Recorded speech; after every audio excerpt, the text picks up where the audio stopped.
Hello, and welcome to the UnWokable podcast. I'm your host, Mark Owsley. Just a reminder that if you enjoy the content here that I'm producing and the information I'm giving you about DEI, CRT, and all of the above in our institutions, please like and subscribe to what it is that, or to the podcast on YouTube and all of the places that it is offered. But today, I'm very excited about today's conversation. As my audience knows, I am all about trying to educate people about diversity, equity, inclusion, how that relates to critical race theory, how that relates to queer theory. And I am joined today by John Seiler. John Seiler is a fellow at the National Association of Scholars and has recently gotten some great traction on Twitter and some other areas, unheard, about DEI in our university institutions and how it may bridge out into medicine in different areas. He's doing great work, and that's why I wanted to have him on today. So I'm very excited. John, great to have you here today. Yeah, thanks for having me.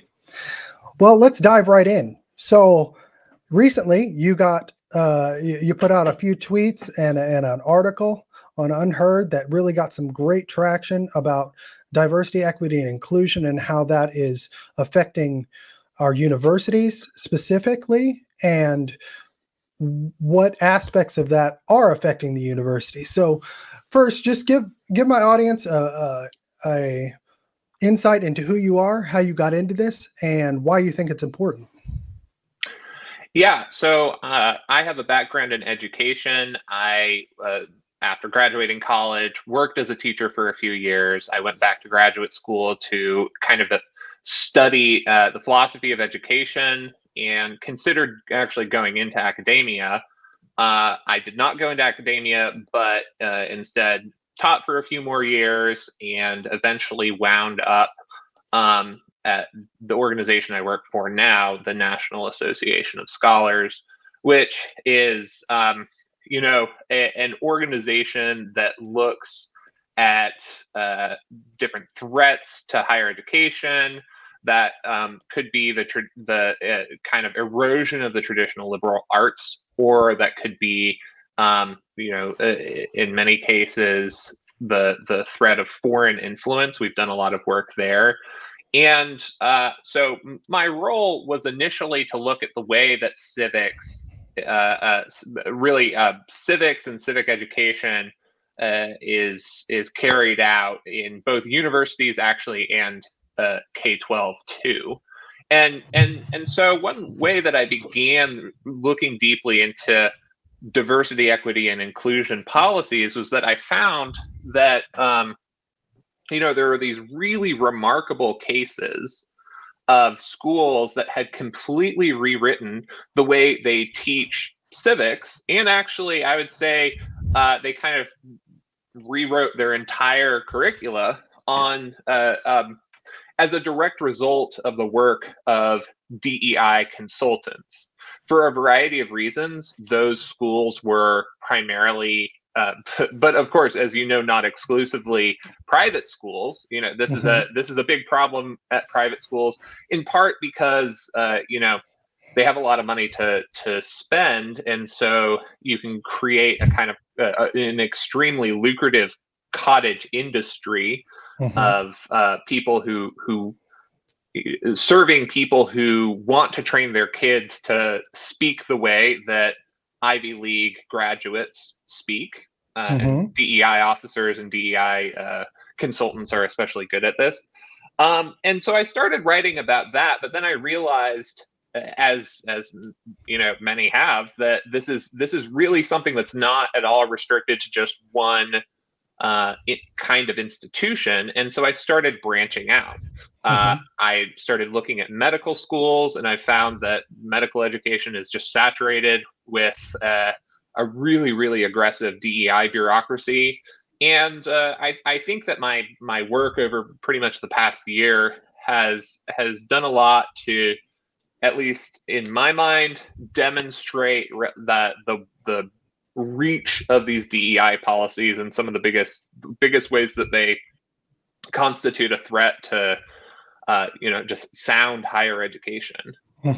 Well, and it sounds like you're you're diving into how this might affect academic freedom overall a little bit. And that's what I've seen with diversity, equity, and inclusion, is that it seems to inject itself in a myriad of different ways into the actual classroom on a campus, whether that is a medical classroom or it's just a civics classroom or a music classroom or however it may go. So can you give us a few examples that you could highlight at certain institutions? I noticed you just recently wrote about the University of Tennessee, James Lindsay's alma mater, right? And some other places, of how this might affect academic freedom in the micro level. Yeah, absolutely. So one of the most disturbing trends in DEI policy is the proliferation of mandatory diversity statements or mandatory DEI criteria for faculty evaluation. So I think anyone who listens to your podcast or pays attention to what you do will recognize pretty quickly that DEI, even though it might sound vague enough to be something that anyone can sign on to, it entails a set of political and ideological views. Most explicitly and obviously, the importance of race consciousness. I think that there are a lot of other things that really, if you say I support DEI, you will probably also imply you support, but I would say that the number one thing is just race conscious, a general agreement that policies should be race conscious, the opposite of colorblind. And so that's an ideological position that is something that ought to be debated and not assumed, especially in the context of academia, where academic freedom is not only important for the functioning of academia, it's also important. It is an important principle to be upheld by the First Amendment. Academic freedom is very, very much connected to the way that the Supreme Court has applied the First Amendment and the concept of the freedom of speech. And so when you think about that, it's really crazy what has happened both in the realm of hiring and in the realm of promotion and tenure policies. So in my Unheard article, I note that there was a recent American Enterprise Institute survey of faculty job listings.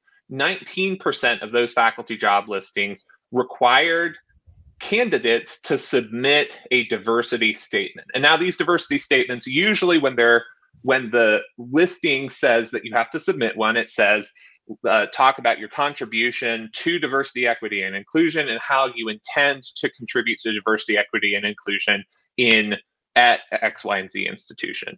And, it is not always clear, based on how the job is presented, how that will be evaluated. And I think it's safe to say that at some places, the people evaluating those applications might not care that much about your diversity statement. I think not everyone in the context of academic administration necessarily cares about these things. It might be sort of a bureaucratic tool, but very often the institutions that have this policy, the policy that requires diversity statements, they will publish a rubric for scoring diversity statements. And in a lot of cases, they can very easily use that to weed out people who disagree with, I guess, the mainstream, especially sort of professional managerial conception of anti-racism and the value of race-conscious policies. So UC Berkeley is probably has probably the most famous and widely copied rubric for evaluating diversity statements for job candidates. And on their rubric, you get a low score if you say that you want to treat students irrespective of their skin color and rather treat every student the same. That's almost a verbatim quote.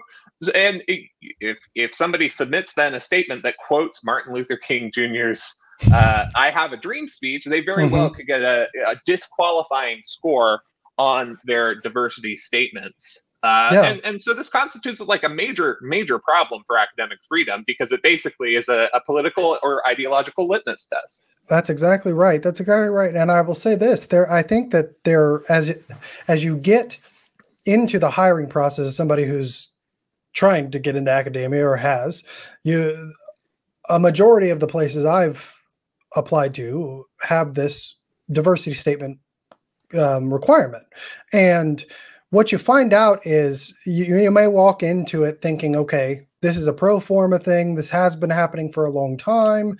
You know, they want to hear that you are not going to discriminate against people. But what you find out is that if you really dig into it, they may actually want you to discriminate. So if you take Ibram Kendi, right, and you say the only cure for racist discrimination is anti-racist discrimination, what he's talking about is policies. And he defines this in the scope of policies. And what I'm finding as well is that the first place that the DEI apparatus goes is into the hiring process. And it's not just during the hiring process. Something I just recently highlighted was higheredjobs.com. You should take a look at that if you haven't, is that they actually list many jobs that you wouldn't think are DEI focused as being DEI centric jobs, meaning that if you subscribe to DEI as a ideology or a model, these are the jobs we want you to apply for. And that is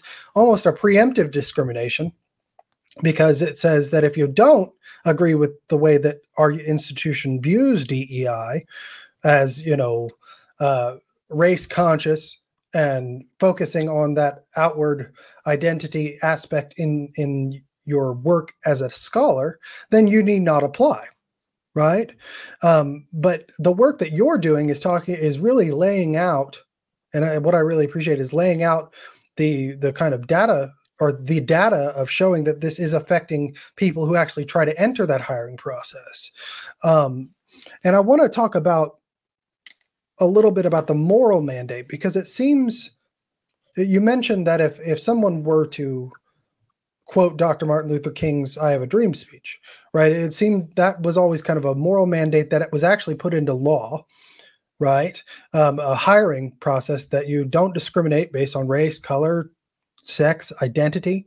This seems to fly in the face of that.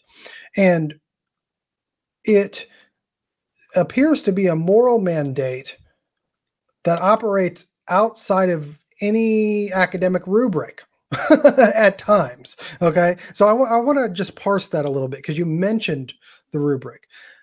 There's an ideology here that governs things, right? But there is now a rubric to set it aside at UC Berkeley. Is there any way that you think that we can highlight the kind of dichotomy there that could cause problems for people trying to get into academia? Do you mean just the dichotomy between our civil rights law and right? Oh yeah. So let me rephrase. So we have equal opportunity offices, and now we have DEI offices. They seem to fly in the face of each other. Have you found any direct contradictions that you can show that might lend towards showing that this might be an illegal process? Better question. So I do think that this is this kind of policy is often pretty much demonstrably illegal. I don't think that I do not think I have seen many people make the argument that the hiring policy in particular is illegal on anti-discrimination grounds. Although I do think that in the future, if the Supreme Court this upcoming year strikes or basically rules against racial preferences and affirmative action, then some people could challenge these policies as functioning as proxies for affirmative action, which is certainly what some people intend when they create these policies. Actually, that's a kind of important aside to note, usually what happens with a given institution that brings about this policy and many other DEI policies is that there is some concerted effort to create a diversity action plan or a strategic plan for diversity, equity, and inclusion.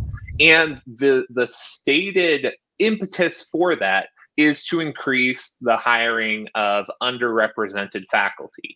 And now in certain places it is already illegal to have affirmative action in various contexts. Mm-hmm. So what do you do to overcome that problem? Well, you can create criteria that underrepresented population is more likely to meet. And so one of the criteria would be, who I don't know the numbers, but I'm willing to bet that African Americans are overrepresented in disciplines like African American studies or Black studies or whatever it's usually called. And so if you say and for that matter, African Americans are overrepresented in people pursuing DEI scholarship or DEI related scholarship. And so when that is placed, when that is made a formal requirement or something that is given extra weight in a hiring policy, then what you have is a way to get around restrictions on racial preferences in hiring. Yeah. Now, the legal challenge, I think, is the legal challenge that is most commonly talked about, and you will find very progressive legal scholars and progressive lawyers making this argument as well. It's not at all exclusively a conservative argument. Is just that it constitutes a de facto ideological litmus test. An ideological litmus test, we've been through this before. So in the 50s, there were anti-communist pledges that universities required of their faculty, and those pledges were challenged, went to the Supreme Court, and the Supreme Court ruled that they violated the First Amendment because they violated the principle of academic freedom. And if you look at those cases, they make really strong statements in support of academic freedom and say that this is sacrosanct. It should not be. It really you can't tread on it like this. And it's actually pretty easy to make the argument that many of these policies are even more extreme than the old political litmus tests of the McCarthy era. So right. Well, go ahead. Well, no, it seems to pit the idea of academic freedom against the idea of identity diversity. Right. That's, I think, a very pernicious part of this is that it coats itself. If you look at all of the goal is presented as noble, right? We all agree that we want to remove any barrier there might be to hiring of, to use their language in quotes, historically marginalized communities, right? But this seems to mask the overall idea that no, they use that as a shield to cover this kind of blatant ideological push. So because I've studied that too, where so they went to the Supreme Court with the communist trying to keep the communists out of academia, but there was nothing identity based there. It was all political. It was all ideology. Affirmative action gives this shield and covering to this specific attack on academic freedom that I think is really hard to get around in at least maybe not in a legal way because nobody's actually tried that yet, but in a social way, right? The fight becomes, if I'm going to come to you and I'm going to say, well, why are you against DEI? You don't want to see more people of color in the classroom. You don't want to see more people of color in managerial institutions or managerial positions within the institution, why are you racist? Why are you a bigot? And that's not really something that you had back when, if you want to call it the McCarthyism and the Communist Inquisition was happening. So I guess my question would be then is how many of these institutions you've studied have formal DEI offices or divisions? Because they seem to be the gatekeepers, at least the ones I've talked about or I've looked into.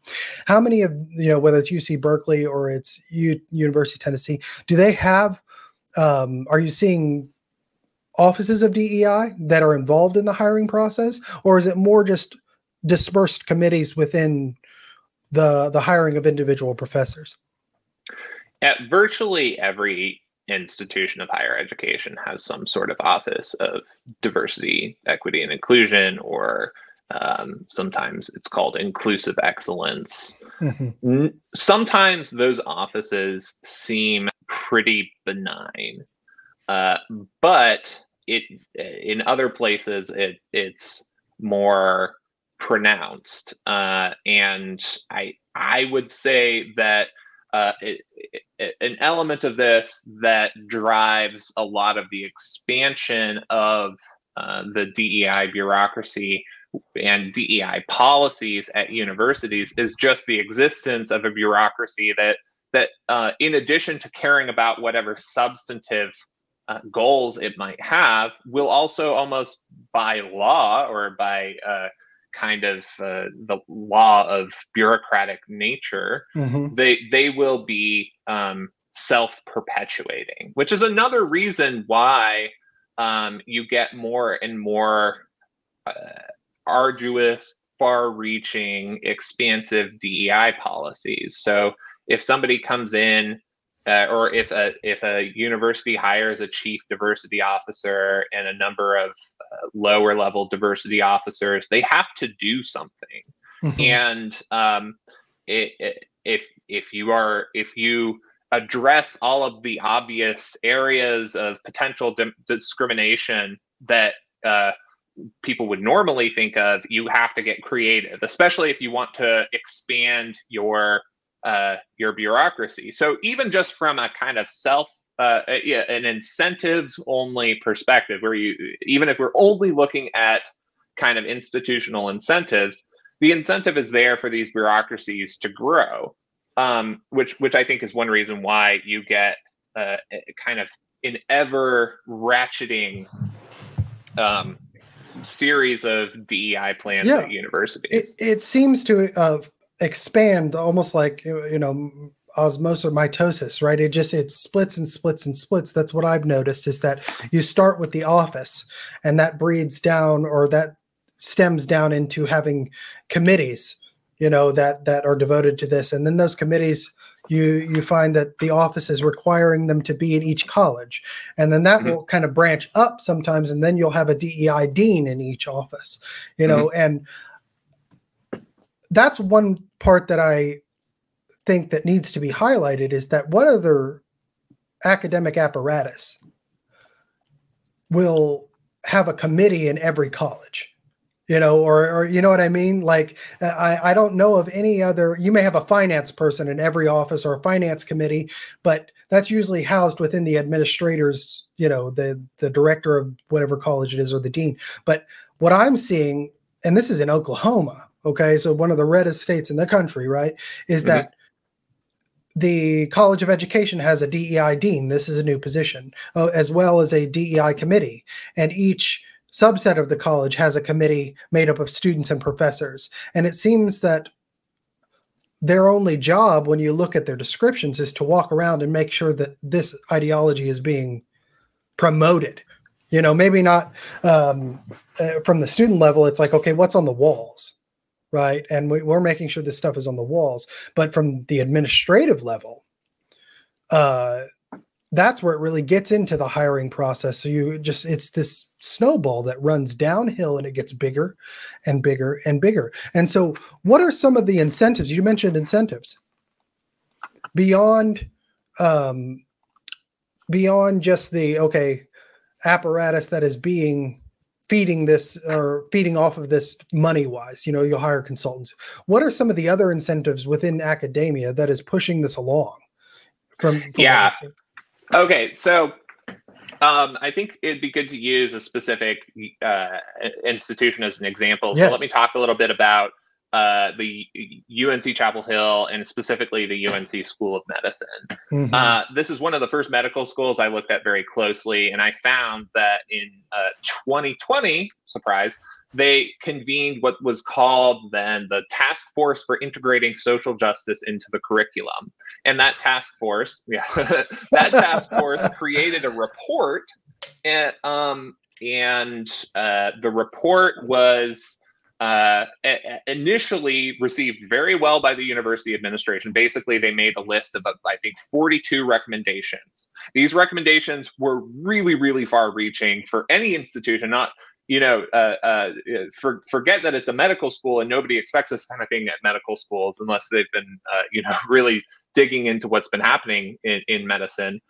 So this task force recommended creating a mandatory advocacy competency for medical students. That means medical students would have to advocate for political causes, and they listed the political causes that they wanted medical students to advocate for. So this includes things like, what they call a compassionate immigration policy, radical reform to the social justice system. The list goes on, like ending the criminal justice system. You mean? Or yes, the criminal justice system. I thought you said that. So okay, yes, okay, keep right, going, keep going. Criminal justice system. And I mean that of all the things that they listed, that's one that has is most on the nose. Like, you can't really advocate for a radical reform to the criminal justice system without having other substantive political views. So that's an obvious instance of compelled of a policy that would lead to compelled speech. But there were others. So a few others were established. Say the document said that faculty must adhere to core concepts of anti-racism. That included that, oddly, this has nothing to do with racism, but that included that no bodily organs correspond to any given gender, and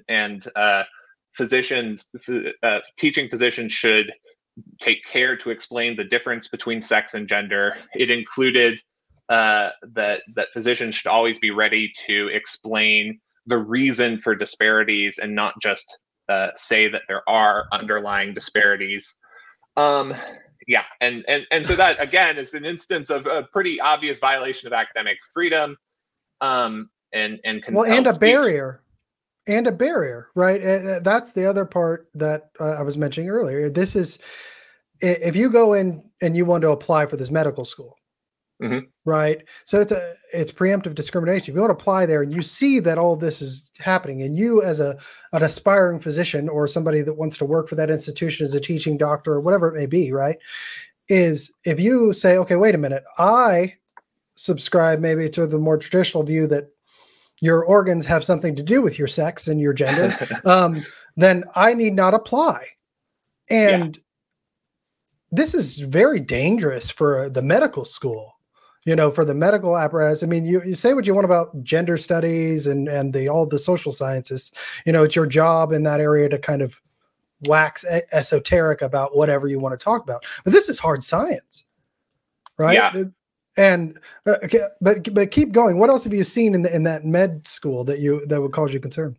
So the last thing, and this is something that I harp on again and again, is they established the document recommended establishing a DEI competencies for promotion and tenure. And so I have a copy of their promotion and tenure guidelines. The guidelines clearly require two different things. They require a diversity statement from anyone who is seeking promotion and tenure, basically meaning that initial policy of requiring diversity statements to enter in to the the role of faculty member. Now that policy is basically repeated every time you want to take the next step in your career.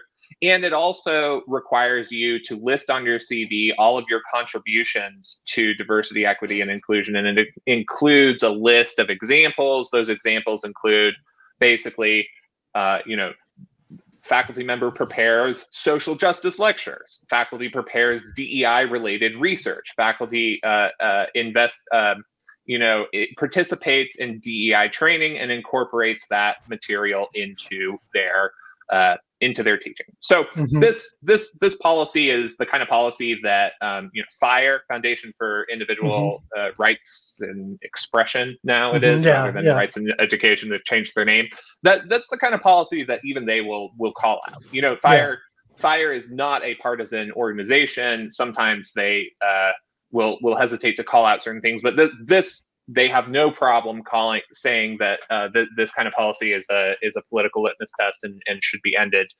And yet UNC Chapel Hill has the School of Medicine has basically just doubled down on this requirement. So it's interesting because this task force report ended up getting a lot of media attention about 8 months ago after I wrote about it. A couple of other news outlets picked up on it quickly after I wrote about it, and it caused an outroar that the administration decided it was necessary to address. And this gets us to the question of where all of these policies come from.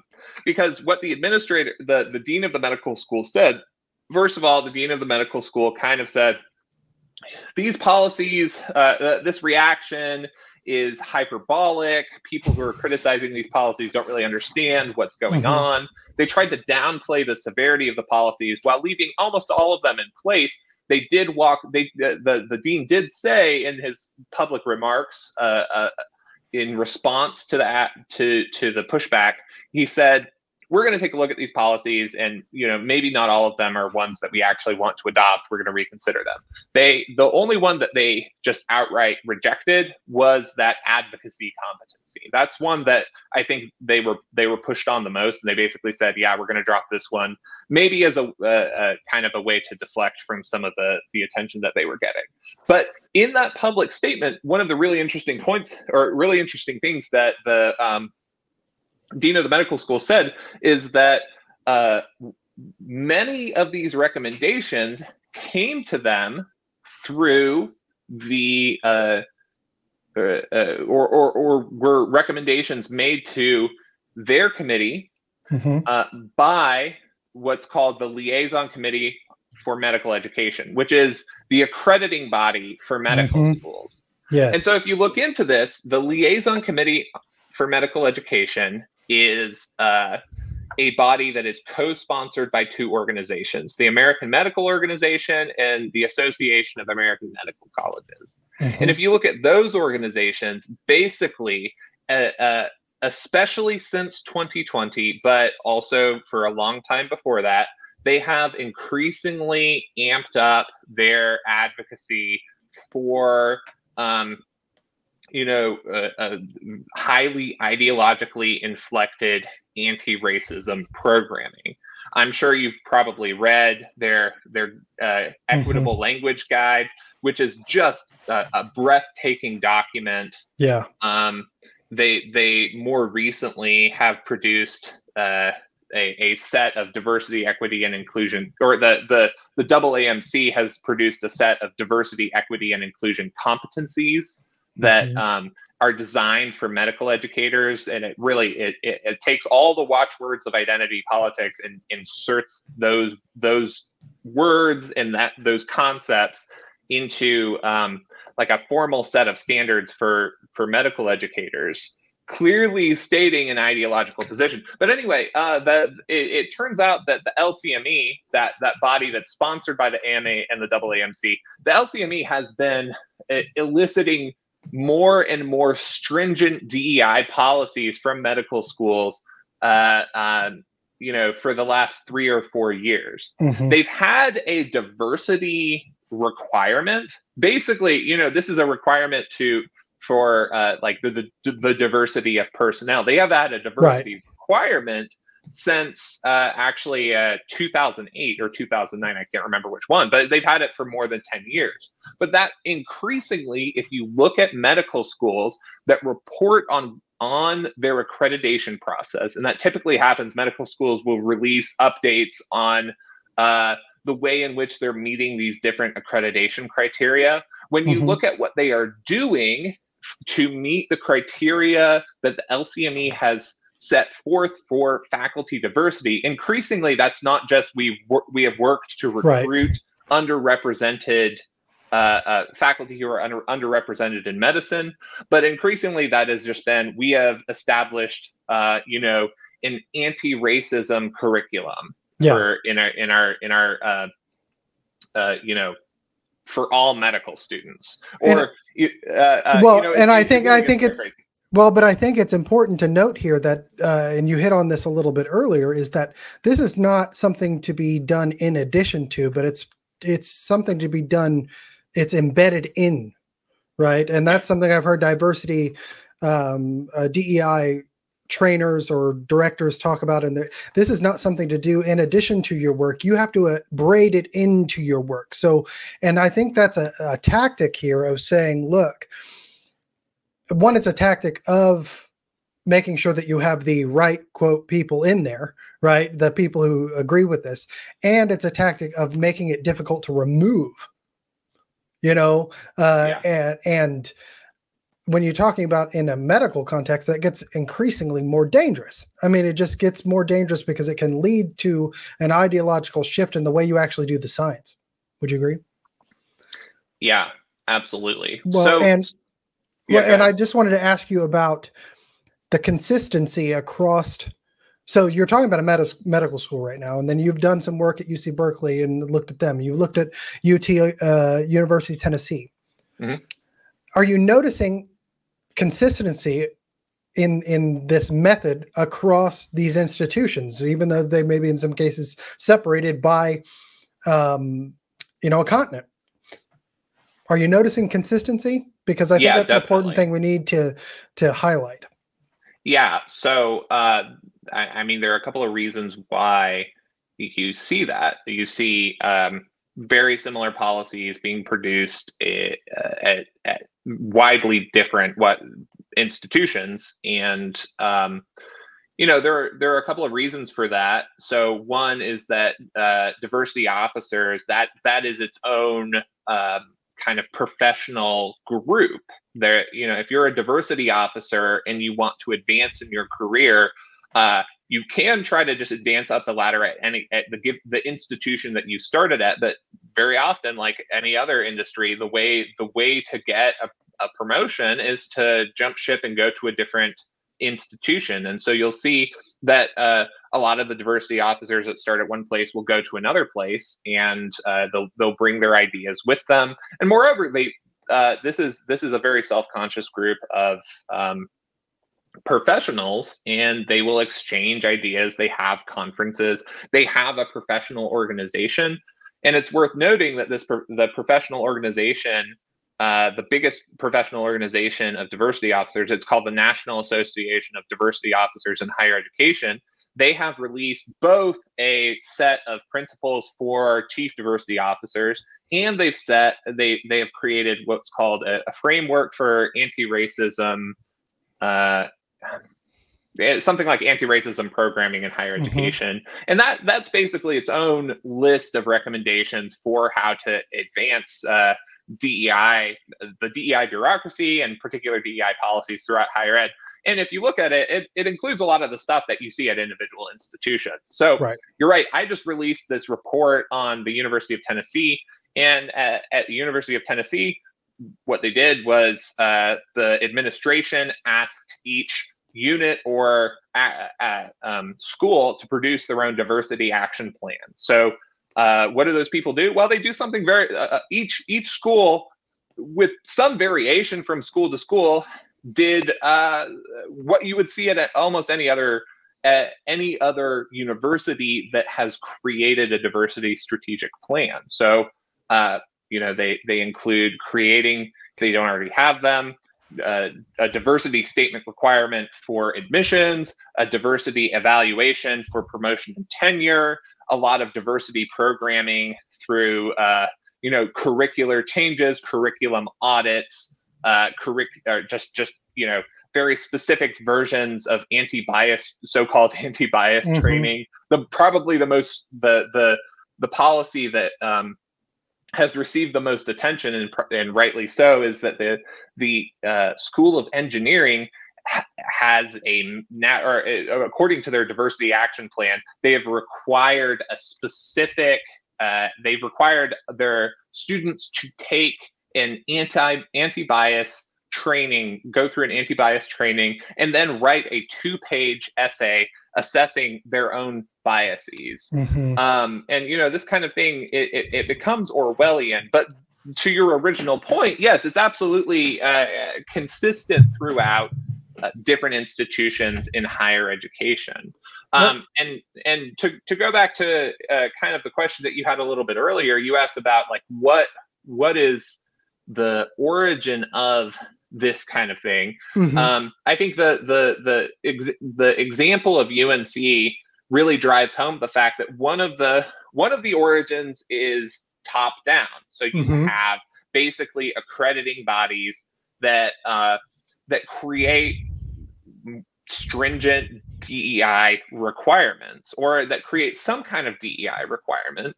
And if you look at in the medical school context, as far back as 2015, the AAMC released a document that was meant to be a guide for diversity officers. And one of the questions that guide addressed was, how do you create more commitment to DEI within your institution? And one of the tools that they said you should use is basically look at whether you're going to be reaccredited soon.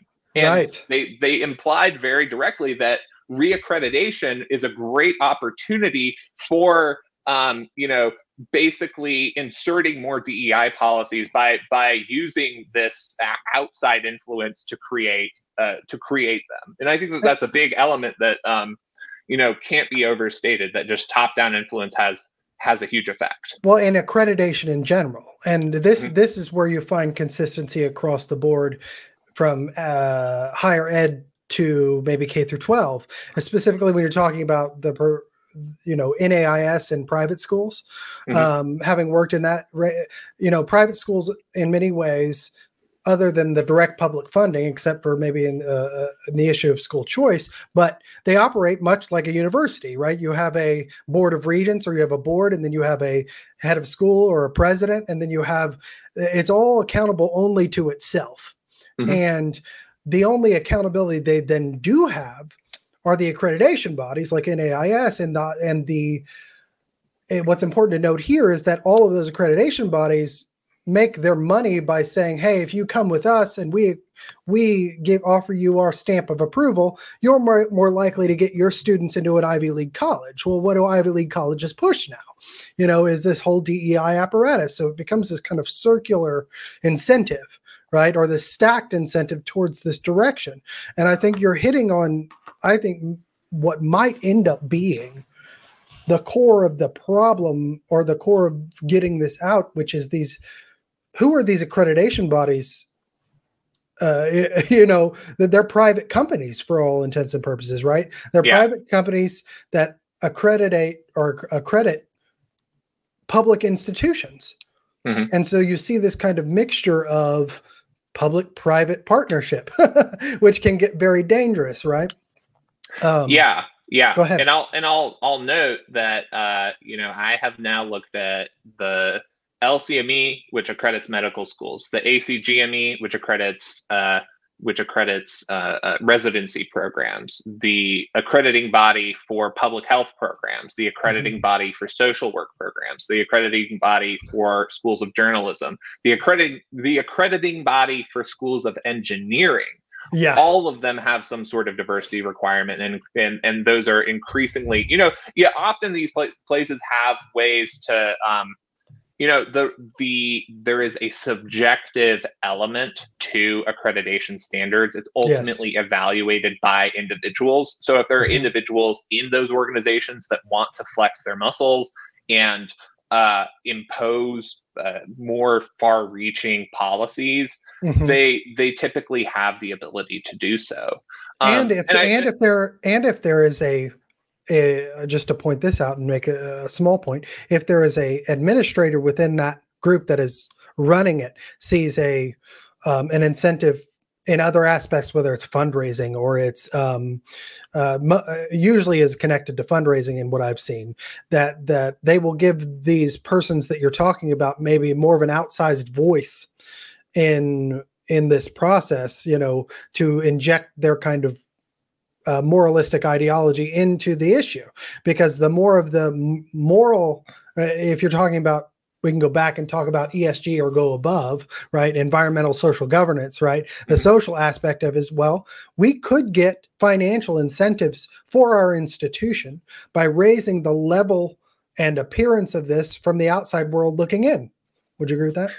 Yeah. And, different institutions have different incentives. You'll note that really in higher education, medical schools are one of the most one of the furthest along in types, just as far as types of institutions go. UNC School of Medicine, just to harp on that example again, they have 24 diversity officers. 8 of them are in the medical school, even though the medical school makes up about 1/30 of the UNC school the UNC Chapel Hill student body. So, but it makes up more of the money in any given school, even though you may have smaller number of students. Right? Yeah, that's definitely true. It's a major operation because they have a hospital associated with them and all that. Go ahead. But it's also, medical schools and private schools, they have a lot in common. So they're definitely more invested in a sort of hyper fixation on credentials. Just people who have gotten to the point where they're applying to medical schools are going to be incentives are going to push them towards valuing credentials a lot more than other fields, because you've spent all your life trying to get this very, very highly valued credential, and private schools are kind of at the beginning of that. And I think that just like having highly valued credentials is something that lends itself in a variety of ways to valuing the purported expertise of credentialed diversity trainers, and valuing the signaling, the sort of signaling aspect of DEI, basically that you can signal a particular kind of values, you can signal that you're a part of the credentialed class. Right. One other interesting element that is shared by both private schools and medical schools is that both had extremely effective and very online student activism right in June of 2020. So I think this is an understated aspect. This is an underreported part of the story of private schools. And if you look at I'm guessing you're probably familiar with it, but if you look at the private schools that immediately created massive DEI overhauls with, of course, the help of outside consultants, almost all of them had what was called a Black At account created on Instagram devoted to the school. So there's like Black at Chapin, Black at Hopkins, Black at X, Y, and Z, very, very, very posh private school. And these accounts basically had students, supposedly had students submit microaggressions that were committed against them while they were at this school. So it's like, this is what it's like to be Black at this particular school. And what's really remarkable is that just in the matter of like 2 weeks, hundreds of these accounts were created for private schools. And if you look at the letters that a lot of the, like, I've looked at this for the top 100 private schools in the United States. If you look at the letters that a lot of the administrators sent out after 2020, early May of 2020, after George Floyd, they sent out a letter just kind of vaguely saying, like, we support this cause. Right. Then you go 2 weeks later, dozens of them sent out a letter that said, we have not done enough. We thank the Black At account for bringing these issues to our attention, and we are going to do this X, Y, and Z policy. And often they would list like 7 or 8 policy changes that they were ready to make. And it turns out that there were definitely some DEI administrator or DEI consultants who were taking advantage of this, and there is one DEI consultant who is very close to the NAIS named Rodney Glasgow, who released a guide for how to address the social media commotion, and he basically said, like, thank them, ask them to be a part of your policy campaign, which of course means that your policy effort, which of course means that you're going to have some really radical policies put on the table. Well, and this is what happened at Evergreen, right? It's what if you looked at what happened at Evergreen, Benjamin Boyce and Brett Weinstein, is that there was this kind of uproar, and then they invited these activist students into the policy process, and then that kind of fed the whole organization moving more that direction, right? Because you gave these activists a more outsized voice in how the organization was being run. And that is also, if you want to take another parallel, go back to the struggle sessions in Mao China. Is that the Red Guard was given this outside, it was more of a top down, right? But they would go out and call out things, this before social media. So they'd actually stand out in the square, right? And they'd call out the people in charge, bring them out, hang stuff around their neck and say, you were bad, you were bad.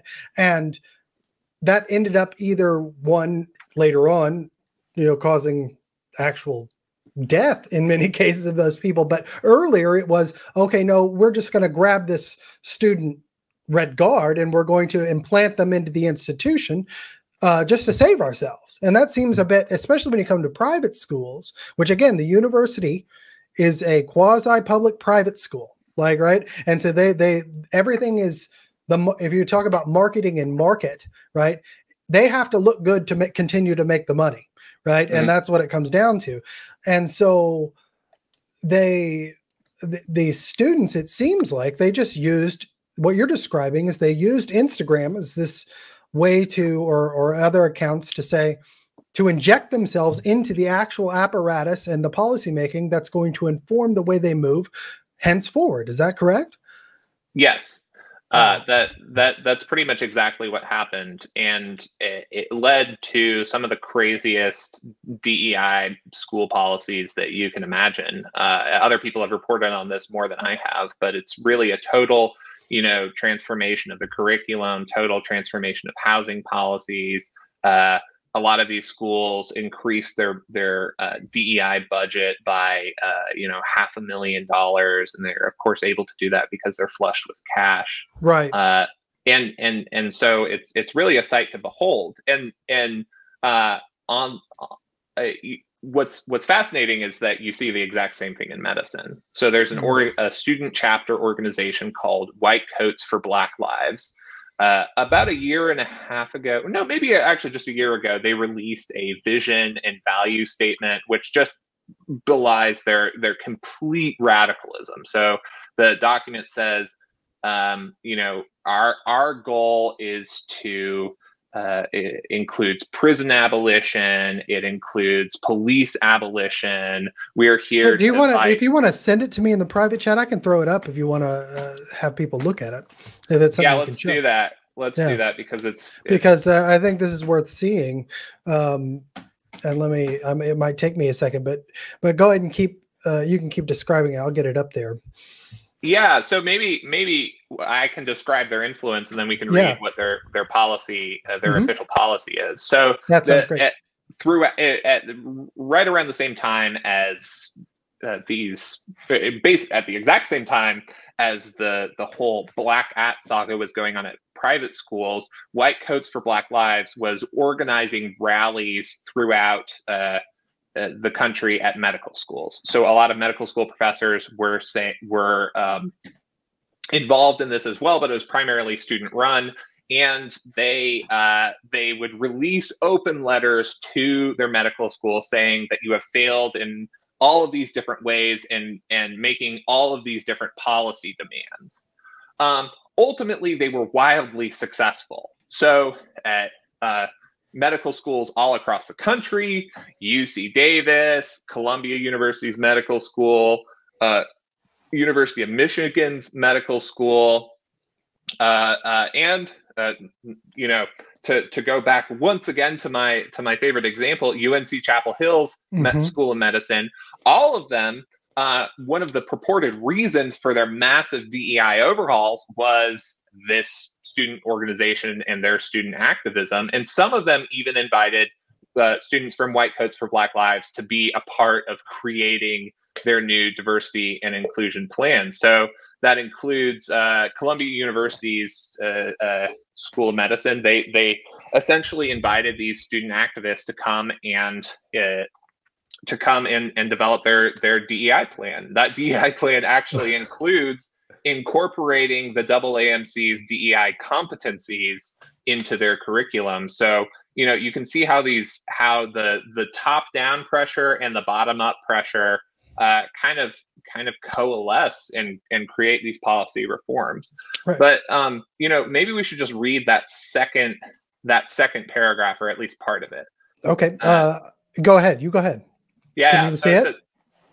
Yeah. Okay. So it says, our job is twofold: dismantling dominant exploitative systems in the United States, which are largely reliant on anti-Black racism, colonialism, cis-heteropatriarchy, white supremacy, and capitalism. And two, rebuilding a future that supports the health and well-being of marginalized community. As Fannie Lou Hamer said, nobody is free until everybody is free. Okay, hold on, just 1 second. Let's just unpack a lot of that. Okay, so you hit white supremacy and capitalism. I just want to point that out for everybody, and dismantling the exploitive systems that include white supremacy. Okay, however that's defined, cis heteropatriarchy. Wow, with a but all the way up and into capitalism. And the last time I checked, medicine is still a capitalistic venture, especially when it comes to hospitals. I mean, you have a lot of influx of socialistic, you know, whether you want to talk about Obamacare and the virtues of that, we don't have to, you know, you can have differing views on that, but it specifically calls out the system of capitalism, which the United States was pretty much built on in general. But go ahead. I don't want to stop you. I just wanted to point that out. No, and what's remarkable is that we're talking about an activist organization devoted to medical schools in particular. So this is the kind of policy that they're hoping will inform medical policy. So if you go down, you know, they essentially on page 2 lay out what anti-racism requires. And remember that a lot. One thing I want to hit here that I just picked up on is this right here. Because this is something that I don't think that we say enough. We've said it. There've been a lot of people that said it. James Lindsay punts it out, but that this is all based around critical theory and critical race theory, right? And critical race theory as a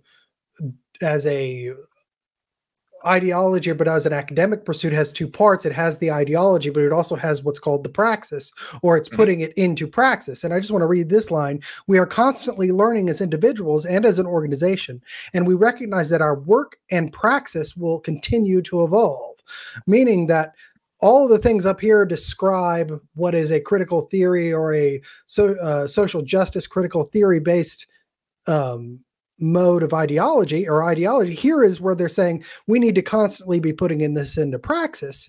or into practice, and that's done through institutional policies, right? And that is put into the institution by officers, by administrators, by DEI consultants, by this kind of organization, into the actual institutional policy, which I think, as you have really highlighted, it starts with the hiring process, because the people you hire implement and enforce the policies. But yes, I want to go down to what you were talking about. So page 2.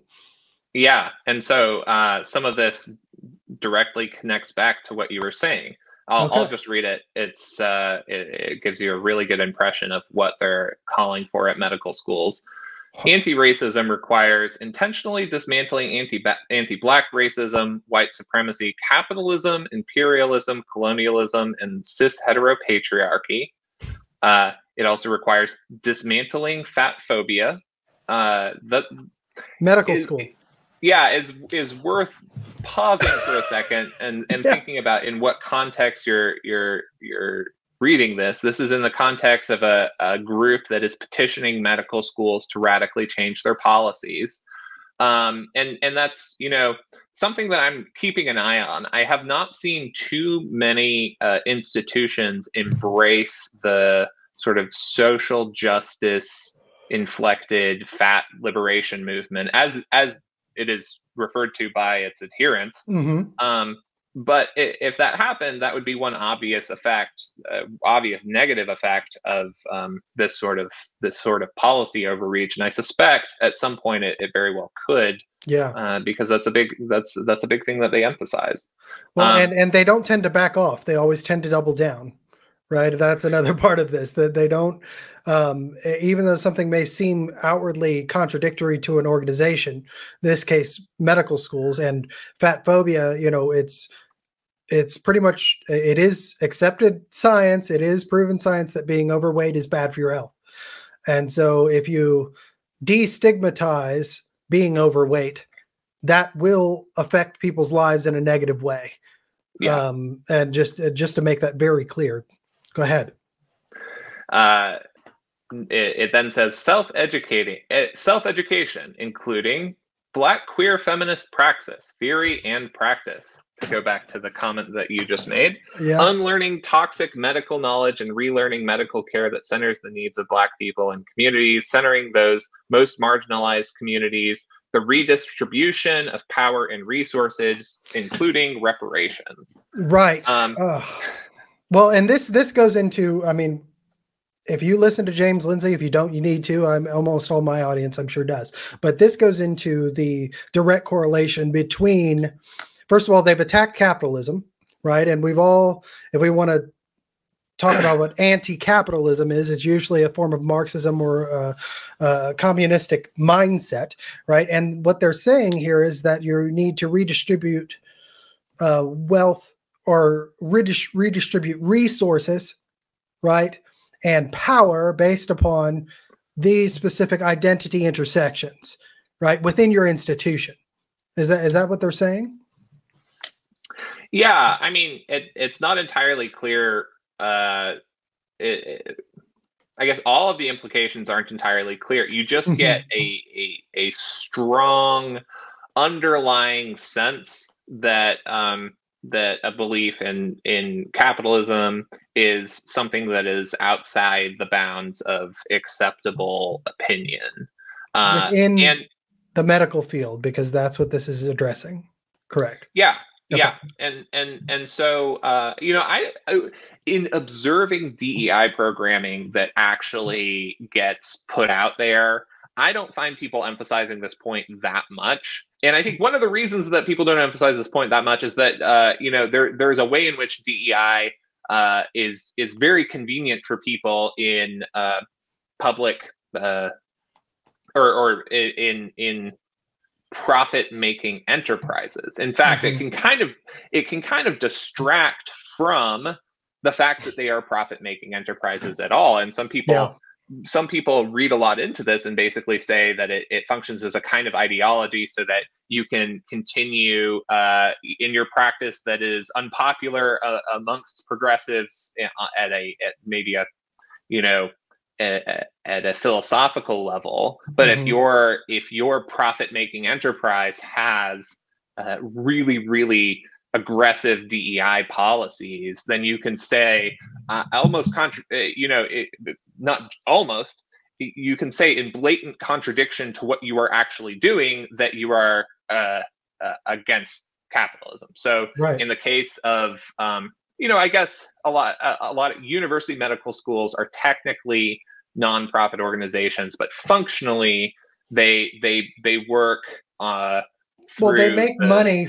They make money for the institution as a whole. It's just kind of like sports, right? Yeah. OU football is a they don't pay their athletes. They give them scholarships, but they don't get endorsements. They don't get all of that. But there's money made for the institution that houses them by having the football team. And that is objectively verifiable. And so they claim to be nonprofit while being a for-profit enterprise is what you're saying. Yeah.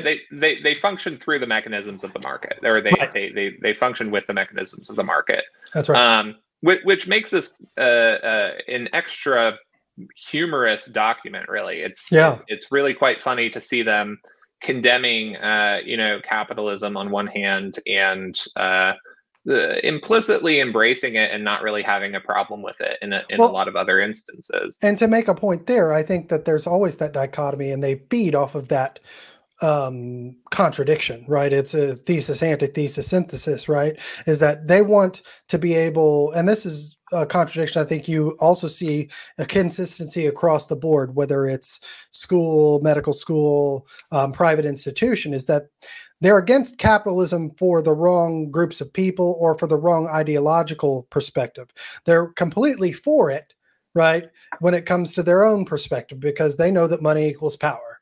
And so it's almost an attempt to divert capital, right, into a direction that supports an ideological goal. And I think that's DEI across the board. It's they don't want to do away with the college. They want to reappropriate it. They don't want to do away with the medical school. They want to reappropriate it. And that's what decolonization means, right? It's really a colonization just by a different group. It's going to fill a vacuum, right? Yeah. And so, I mean, all of this kind of brings up more like high level answers to the question that you've posed, which is what is the origin of all of this? And I think that there's a really interesting debate among critics of for whatever you want to call it, wokeness, that centers, that really asks, is this ultimately ideological in origin, or is it something else? Is it institutional in origin? And we've already touched on some of the plausible answers. I don't know. I'm almost, maybe it's unfair to say that there is only one answer, but I think that talking through these different answers and listening to people who have very different and almost monocausal explanations can be really helpful. So there's one camp that would say that this is primarily driven by ideology. James Lindsay is definitely one of those people, although I'm sure he has things to say about institutions and structural reasons for this. But ultimately, there are people who say that this broad movement that has really accelerated since about 2014 that rejects what we would call maybe liberal principles, the idea that certain things should just be neutral, the idea that you should have due process, the idea that you should not be race conscious, and at the same time, this ideology that embraces sort of these really radical notions of maybe race essentialism and the non-existence of a sex binary. There are a lot of people who say, like, look, this is very much inflected by Marxism. And so what happened was there were people in the academy that started out in sort of obscure corners of the academy, and they basically won sort of an ideas war, and a lot of people agreed with them.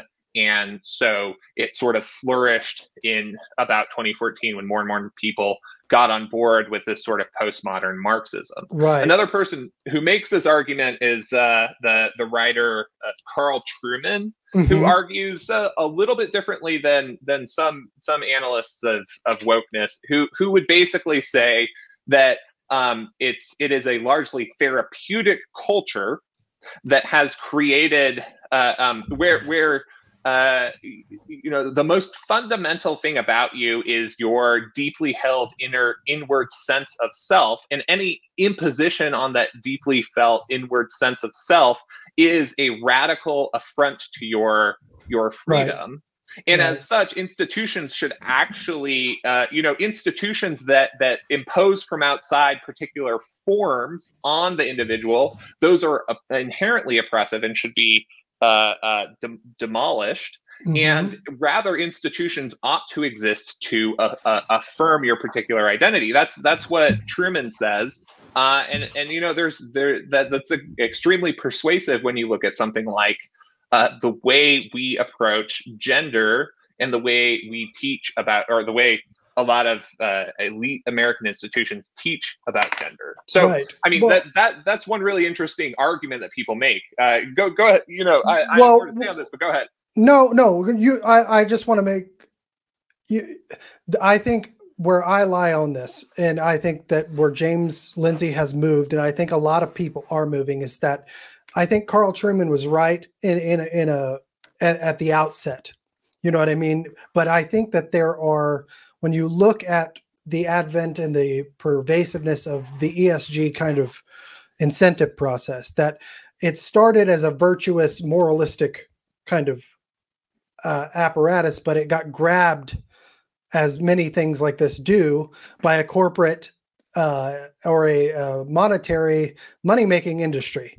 And now people have figured out that because of this incentive, right, that it's being handed down by the larger, and Vivek Ramaswamy really talks about this in Woke Inc., right? Because of that apparatus, whether it's BlackRock or it's these larger entities that move the market in different ways, that they're grabbing a hold of it to protect themselves, like you were saying just a moment ago, from maybe something that people might see as not very virtuous. So if they throw this out front, right, and look, this is the virtue now, and look, we're going to be as outward as that as possible, it kind of masks everything behind the scenes that might make their company less desirable to the given public. And so it's this not free market almost. You're kind of manipulating the market and manipulating the people in it. And that's where I sit, is that I think it started ideologically, it's being used and injected and incentivized by corporate and money entities, which is why the whole free market will save us thing makes me very nervous. Because when you say the free market will save us and you throw us in there as this big net that's going to catch us and save us from this thing, but the market isn't actually free when it's being manipulated, that presents a real problem. And so to talk about I think a lot of the people I follow or a lot of people I talk to are moving in that direction of understanding this started purely ideological. You can go back to 1979 at the University of Oklahoma, right? But it has increasingly been grabbed and is now being used for an entirely design-based purpose to cover lots of different areas. Would you agree with that?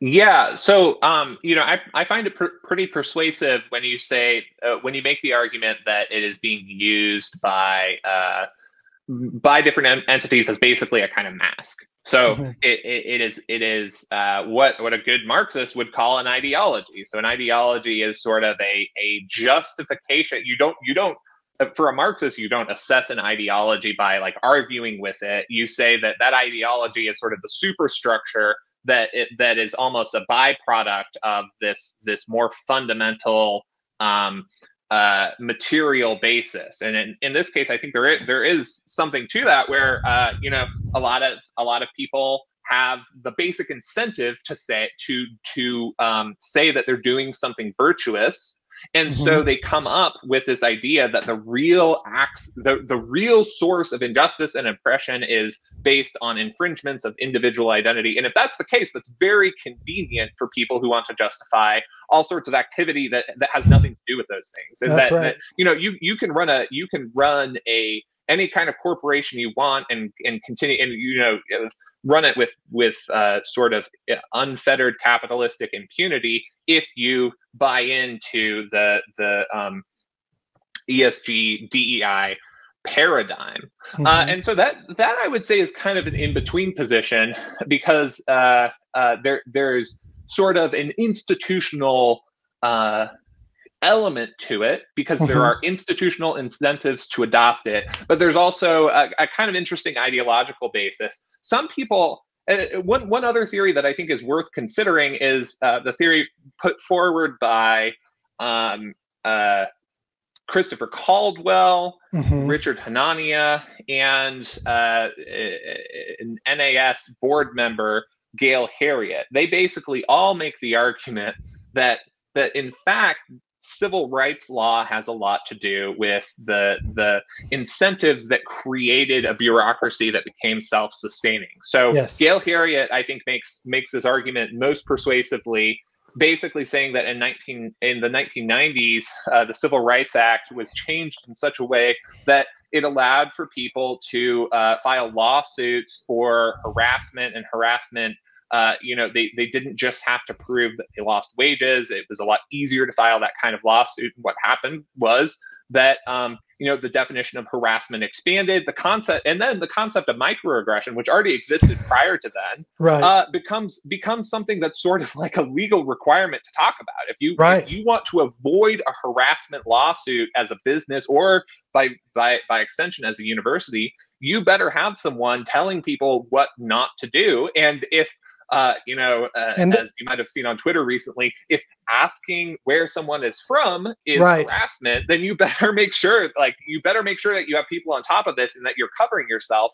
And that's like a purely institutional explanation, and I think that has a lot of explanatory power. Maybe not the only element that goes into this, but I think that law has definitely shaped a lot of the kind of apparatus that we see today. Yeah, well, and I think that this would be a good point just to mention Title IX, because it seems like, and when you talk about the administrative apparatus of Title IX, you see what the Biden administration did with Title IX, you see what the Obama administration, what the case that she was making, the NAIS or the NAS, person you mentioned, I'm sorry, I forgot her name. Gail Harriet. Gail Harriet, yeah, and I've read that, is that that's why you're seeing Title IX being weaponized. And what I've seen in the universities I've looked at, specifically the University of Oklahoma, is that DEI is pretty much taking over Title IX, that the Equal Opportunity Office doesn't really exist as an entity as it was described years prior, right? It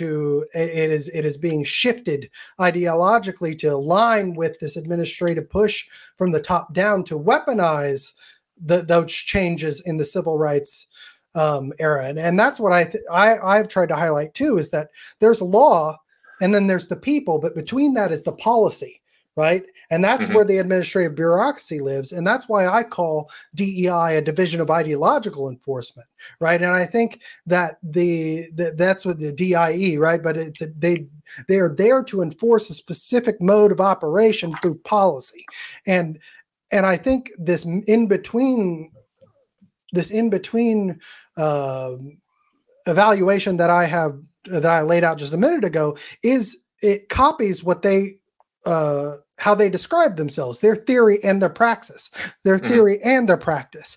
And that's how it's designed to be gathered in. And what she was describing is, I think, one of the major portions of this that I was trying to highlight back in 2020, which is that they are taking over Title IX. And they did that through kind of a manufactured outrage that was, if you were on campus at that point, which I was, you were seeing all these, I mean, things being brought up from 8 years before by students against professors dealing with Title IX, and things being brought up about former presidents that were old, that you know, people that had graduated decade before were bringing up complaints against professors on campus through the Title IX process. And that led to not much happening because largely it was an old situation or they couldn't prove it or whatever it may be. But it gave the administration on campus the mandate they needed to go in and say, we need to revamp Title IX. And that has created a weaponization of that office, almost completely taken over by the DEI ideology. Have you seen that in other places? Yes. And a person who is very, very helpful on this topic is, well, first of all, NAS actually has done a good bit on Title IX. One of our scholars works on that a good bit. But let's see. Teresa Manning is her name. I was just looking for her report. But if you look up the name Teresa Manning, you'll find a report on the way that Title IX has been used and abused over the last 10 years to advance a kind of ideological agenda. Yeah. And then the Manhattan Institute scholar Leora Sapir writes a good bit about how Title IX has been used to advance, this conception of the new and very crazy conception of gender that is now being written into our law without any, what's crazy about this bureaucratic apparatus is that it is effectively law, but it is not the kind of law that is written by any lawmaker. Right. It's law that's effectively written by decree and by administrative agencies. Well, and I in the research I've been doing, I'm getting ready to put out something. I just put out something about DEI and the FBI.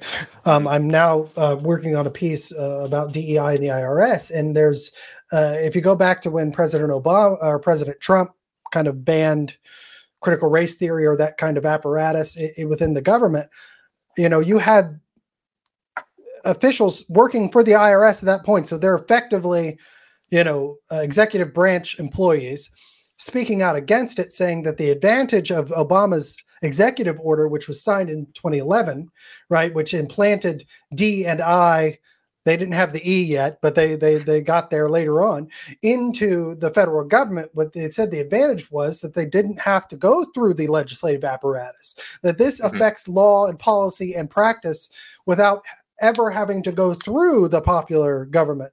And that is also a major, what makes DEI pervasive in these institutions that have no check and balance, right? Universities are in this special little tier of institution, this quasi-public private, conglomeration that makes it difficult to go after them from a governmental standpoint, or it makes it unpopular. And so I just wanted to point that out because I think that's really, really, it's really dangerous. Yeah. So I think that this hits on the point that a lot of people on the right have not had a very realistic assessment of power. Yeah. And because of that,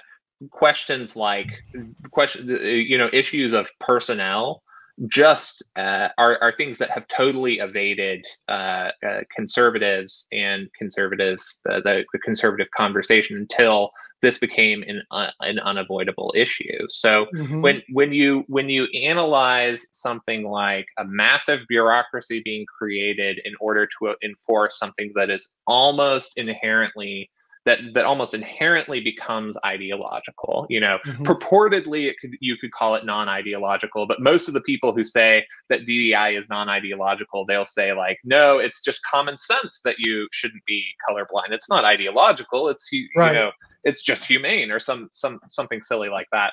When you look at it from the perspective of just like, who are you empowering and what do you believe? What do they believe? You see that you're empowering a lot of people whose beliefs are totally antithetical to yours. Yes. And that's just something that has in previous dispensations of conservative thought has been downplayed. Right. Well, and you're empowering them to have power over you and over your I just want to make that very specific point is that you're moralizing their power. You're saying that they're you're moralizing their politics. That's what I think is something that that conservatives don't realize, is that this is unlike, going after communism and they tried to put they tried to make that classically liberal, to say you should not have a slant one way or the other, right? That was the attack on, communism, or the rebuff of it, of going after communists and institutions, is that, okay, you should be able to be a communist and be in the institution. This is saying, no, it's saying the opposite of that. You have to hold this or you won't be allowed in the institution. That's the part of this. And conservatives don't seem to grasp that aspect of this, that it is, it's offensive, not defensive in a way. Yeah. Yeah. And I'll say that, one person who has sort of been looming in the background of a lot of the discussion in amongst conservatives, especially since 2017, is this writer from the mid 20th century named James Burnham. So James Burnham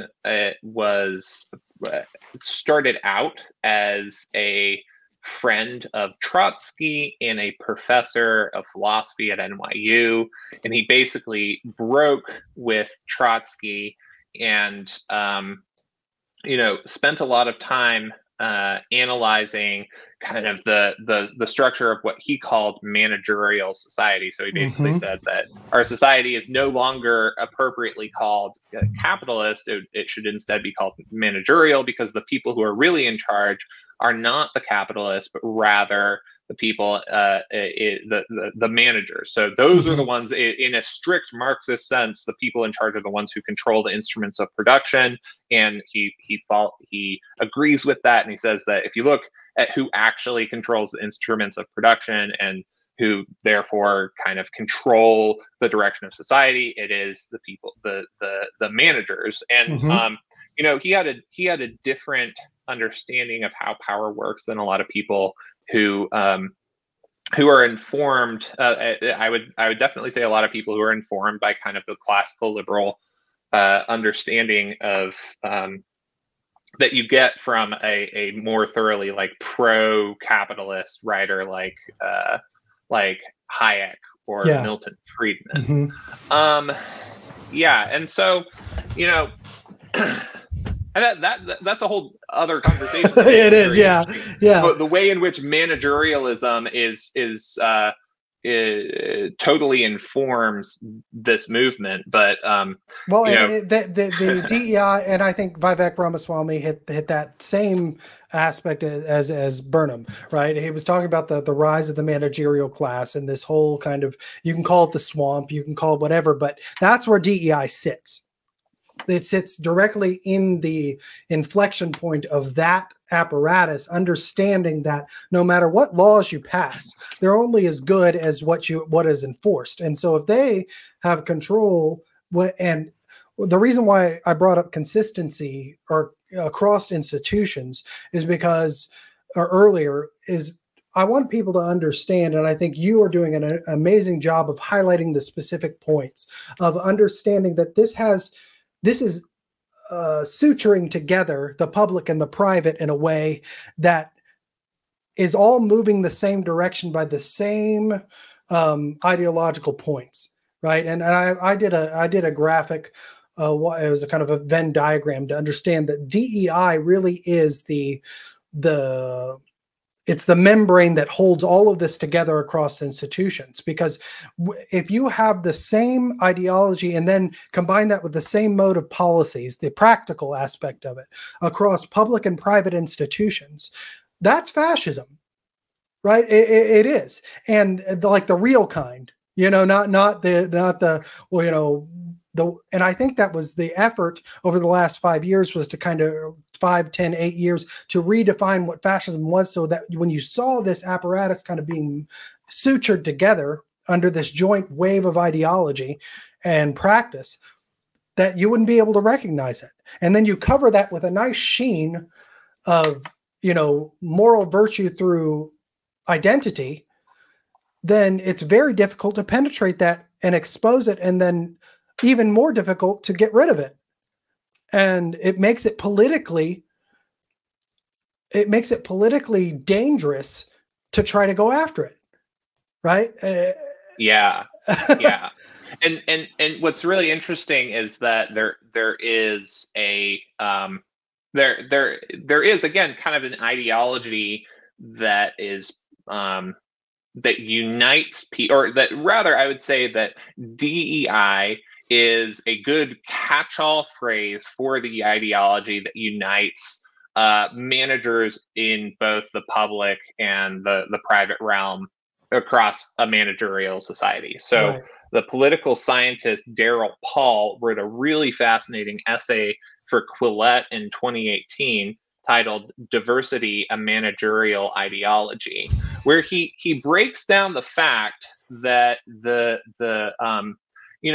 even the valorization of this concept of diversity is sort of historically odd. It comes in part from legal decision, but it's today kind of a sacrosanct value, even though, as he describes it, the academic debates over the actual benefits of diversity are academic. That meaning they're disputed. It's not quite clear. There's a lot of evidence that the McKinsey valorization of diversity as this huge asset to business doesn't necessarily stand up, and I'm inclined to believe that is the case. Right. But he says, the enthusiasm for the concept of diversity far outstrips any of the justification in the actual academic literature. And why is this? He posits that diversity basically is the perfect ideology for people in the managerial class, because it is something that is so conducive to the activity of managing. So if you can break everyone down into these categories, these categories of identity, if you can very easily section them out into whether or not they are by level of oppression, that basically opens the way for endless managerial ordering and imposition into life and into every single institution. Yes. So in a way, it's the perfect thing for people who are in a managerial setting. And he wrote this in 2018. DEI was very much alive and flourishing then, but boy, has it yeah. And I think this is the other part of it, is that hitting into that, it has expanded since 20. So he was hitting on something that had not quite, for lack of a better word, metastasized, but they don't use, what I've noticed is they don't justify it with any form of real data at the beginning. They say that, okay, you have unequal representation or something that doesn't equal that. That's the only data point they'll give you. And sometimes even that specific data point will be skewed based upon where they got their numbers or who they're polling or whatever it may be. But how they implanted it is they did it through outrage, like you were talking about earlier with the black at, is that it was these anecdotal loud voices, that would say this happened, or they would show a video on TikTok, or they would show this or that or the other. And that's what cajoled the administrations to grab a hold of it and say, okay, we're going to use this to protect ourselves, little knowing that they were kind of taking the poison pill, so to speak, that once they got it there, it was going to be very difficult to remove it. And it is designed. That's what I always say about DEI. It is an enforcement arm, but it's designed to redirect your institution towards a political goal. And it does that by cleansing the institution via inclusion, because if you use the legal definition of inclusion, the Supreme Court says that it automatically implies the exclusion of something else. And if you talk about critical race theory coming from critical legal studies, they know this, and that's why intersectionality, as broken down by Kimberly Crenshaw, is feeding into right what you just said about Burnham. This constant division allows them to grab a hold of specific groups and use that at any point to cudgel. And it can be different at any given point, right? If people grow tired of race, they'll grab gender. If people grow tired of gender, they'll grab trans issues. If the people grow tired of that, they'll grab a hold of the colonial aspect. And it's just, okay, well then people are tired of that. I'll go back to race. And then wait, I'll grab two of them. And it's endless opportunities to weaponize the empathy of those people in your institutions to make them do what you want them to do. Yeah, and I would say that process doesn't have to be explicit. And so I observe a lot of diversity officers and administrators who don't even necessarily seem to be well, if they're a diversity officer, they're probably true believers. Mm-hmm. But it's not necessarily like they are motivated by a huge, well thought out ideological agenda. But I think the incentives are basically slanted toward creating what you're talking about, creating just more and more institutional policies. Those institutional policies are designed to promote people who believe a certain thing and designed to promote those particular ideas. And the institutional policy is also designed just to continue to perpetuate itself. And so like you have that incentive basically regardless of whether you have thought it out or not, if you're a part of that bureaucratic apparatus. So, I look at a lot of this programming, and it seems like not super well thought out. I would not ascribe to them sort of this the role of masterminds, because it doesn't seem like they are actually sophisticated enough to be masterminds in many cases. Rather, I ascribe to them basically people who follow really, really basic incentives that are all set up in such a way that push this same ideology on institutions and make that ideology right. Well, a lot of different kinds of institutions. It takes advantage of nature versus nurture, or nature and nurture, right? Because I think those, when you go back to Philip Marcuse and you go back to Paulo Freire, or I'm not saying that name right because it's, how this is implanted in institutions. You go to Kimberly Crenshaw, you go to Ibram Kendi, Ibram Kendi's not a smart man. He doesn't present things well. It's obviously, but the contradiction is the point. And so that it plays upon people's own idea to preserve themselves. And that's the biggest part of this, is that I think there has been some intelligent design in it. When you go back to the cultural Marxists or the postmodernists or back to the ideology or the theory of it all, and then it gets implanted and it's kind of messily handled. It's like I've got the ball, but I'm barely keeping it up. But within that makes it even more dangerous in some aspects, because you never know quite where it's going to go. And it is all based upon these reactions to things. And that's this whole social scientist aspect of it, is that, and what scares me when I hear the free market conservatives go, if we incentivize, if we throw this out into the market, it's going to fix itself. And it's like, yeah, but money isn't everyone's incentive, or if it is, it's always wrapped up in some sort of self-interest and self-preservation. And that's a whole esoteric, and we can get into that again at some point, because I'll tell you this, I've really enjoyed this conversation. I enjoy your work, your perspective on it, and the specific examples that you're providing. And I want to have you back, because as many times as possible, because I think this is going to continue to go, and you are highlighting so many of the things I've been trying to unpack for a long time.